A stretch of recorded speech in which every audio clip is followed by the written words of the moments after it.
Hey Indie Warriors, welcome to I Dream of Indie. My name's OldGamer Joe, bringing you another review today. We're looking at BloodRayne Betrayal Fresh Bites. This is a game that came out all the way back in 2011 originally. I had it on my PlayStation 3. Time certainly does fly. This is of course an updated version of that game that makes some nice refinements around the edges, but doesn't exactly reinvent the game entirely. You'll play as the lead character Rayne, who is on a mission to kill her very own father Kagan. Rayne is now voiced by Laura Bailey in this version of the game, with Kagan being voiced by the great Troy Baker. Of course, getting to Kagan won't be an easy task. He spawned a bunch of nasty demons for you to try to slash your way through before you can reach that castle. The thing that I can remember the most from BloodRayne Betrayal back in 2011 when I did play it on PS3 was that it was extremely difficult, and the developer WayForward has tweaked that a bit. Now you have the ability to play the game on a more standard difficulty that does feel far more fair than the original did, at least from what I can remember. However, for fans of that very difficult challenge, that option is also still available in this version. On this newer difficulty, I could almost argue the game was a little bit on the too easy side, but some of the game's mechanics still do get in the way of it being a total breeze. BloodRayne Betrayal is at its core a 2D action game where you're simply slashing through a not so wide variety of different enemies. In fact, one of the weaker elements of this game is the fact that it reuses so many of its assets. I'll get into that a little bit more when I talk about the graphics. But you have your standard combos here. You can air juggle some enemies. It's not the most robust combat system that I've ever played. One of the cooler features of the game, though, is that once you've stunned certain enemies, you can latch onto their neck and then drain that blood, and that will actually restore your own health. There is light at times throughout certain levels in this game that you'll also need to avoid, and you can pull off a tricky backflip in order to reach higher areas. I personally would have just liked a double jump myself over this, but at the least you can cling onto some walls and try to hop up those.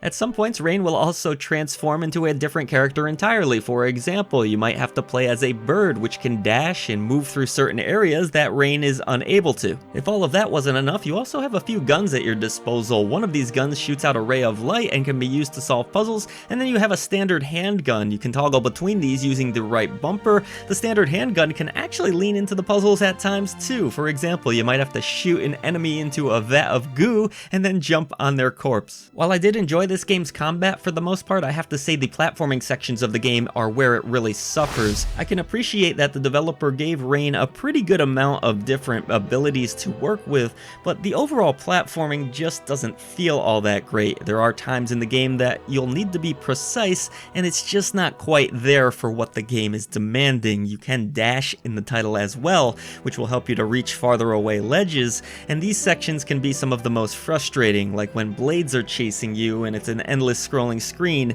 and the controls let you down in terms of their precision. That said, the game is more manageable now with that new difficulty option, but expect to die quite a few times where it will feel like you didn't really deserve to die and it was more the game's fault.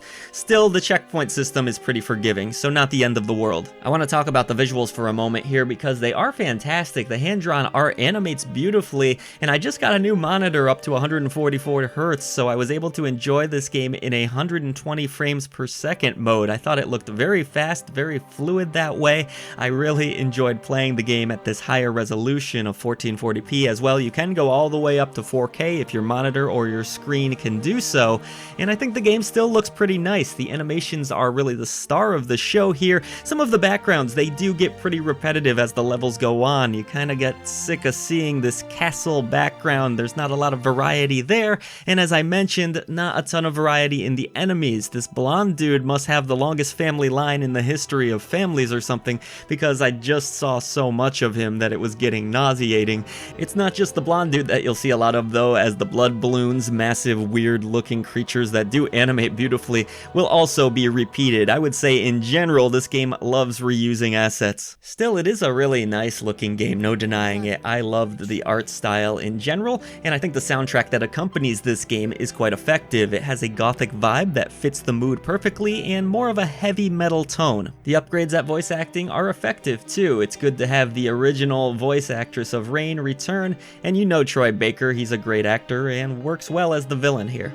BloodRayne Betrayal certainly wasn't a perfect game when it debuted all the way back in 2011 now, and it still isn't today, but there is some fun to be had with this combat engine. I wish the platforming had been tightened up a little bit more, but sadly it's still a rather frustrating experience in that regard. Still, the updates are welcome ones. I love the new difficulty that actually allowed for me to get further into the game than I originally could. I like the addition of new resolutions that you can choose. 120 frames per second is awesome. The new voice acting is great. This isn't a total refinement of the game, but there are some nice touches. The game might take you about 4 or 5 hours to complete if you're skilled enough, and there is reason to go back to some of these levels to try to collect all of the red blood skulls. These skulls can actually be used to upgrade your character in a limited fashion, like raising health, for example, but still, it is a reason to go through these levels and find them, and overall, BloodRayne Betrayal Fresh Bites is a welcome update, not a complete reinvention of this game. It's a fairly enjoyable action platformer, with the platforming taking a bit of a backseat to the action.